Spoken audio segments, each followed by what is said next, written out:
Hi, it's Antoine from Resource Education, and we're going to continue with our examples of teaching narrative tenses. So this is a teaching tips video, and it's very useful.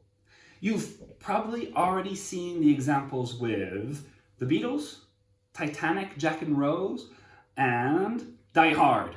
It was a Christmas example. We're going to continue with a holiday Christmas example today with another classic. So remember, our goal is to focus learners on the communicational necessity, the whole point behind these tenses. Because if we're just focusing on the form or on wrong definitions, like past continuous is a long action in the past, not true. It's wrong. It's just wrong. We need to focus on the why we use these tenses. So we start off with a simple story. Kevin got stranded home alone. He enjoyed it at first, but then started missing his family. Some robbers found out he was home alone. Kevin prepared some traps and defended his home. His family finally came home and they hugged. Yes, it's Home Alone. Now, the story makes sense as it is. And that's the first thing that learners should understand. Past simple in English moves the story. Kevin got stranded home alone. He enjoyed it at first.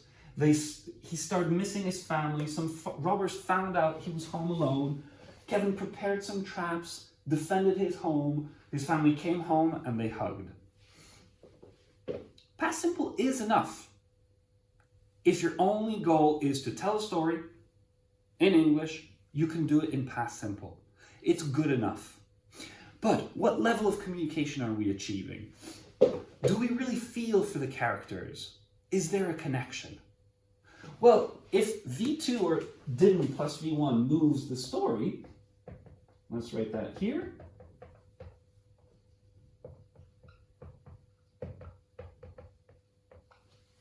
Why is that not enough?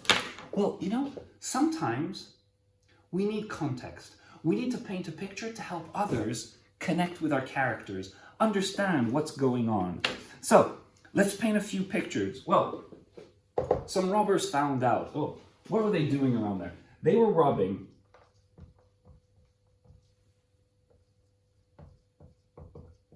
They were robbing local homes while families were away.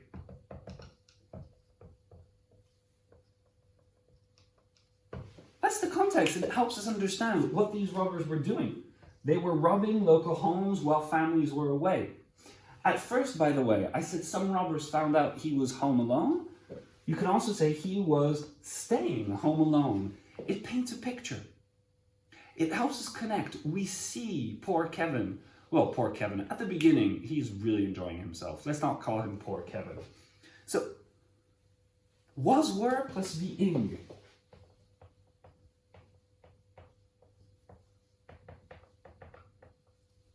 Paints a picture. It gives context to our story. Of course, we can use it to describe what people were wearing, what the weather was like, things like that, but it goes even deeper. It also gives us context. These guys were robbing local homes while families were away. And how did they do that? Well, hey, they had checked out the homes before.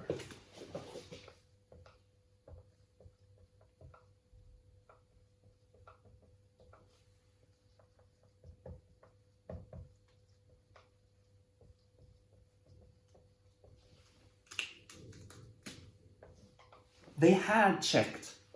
This gives us background. It's not part of our main story. It's not the focus. It's kind of boring if we start analyzing that in details. It's just a background information that helps us understand the story, that helps us connect. Similarly, how did Kevin get stranded home alone? Is his mom terrible? No, she's not. No, she's not. She's just a mom with a whole bunch of kids. And if I remember correctly, there were actually 2 families involved. So that was a lot of kids. If I remember correctly, like 11 or 12. So sadly, Kevin's mom had miscounted when boarding the plane.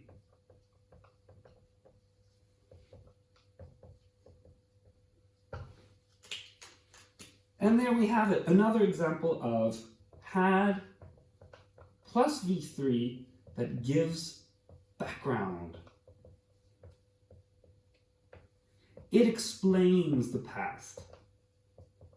Because if you look just at my original story, you wonder why they hugged in the end. I mean, Kevin should be really angry. He got stranded home alone.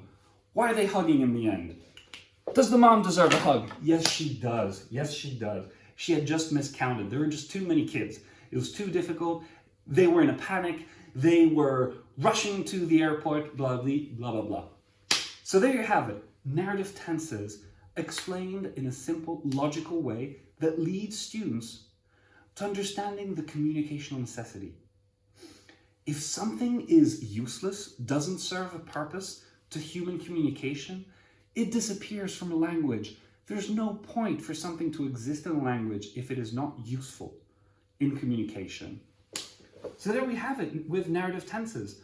That is the communicational necessity. That is why we use these different tenses in English. Lead your students to that understanding and they will develop accuracy and fluency much faster. It will be more effective for them. It'll be more efficient for you in terms of nerves, lesson preparation, number of activities to go over with them. Check out all these explanations and all these activities on Resource Education. Bye-bye.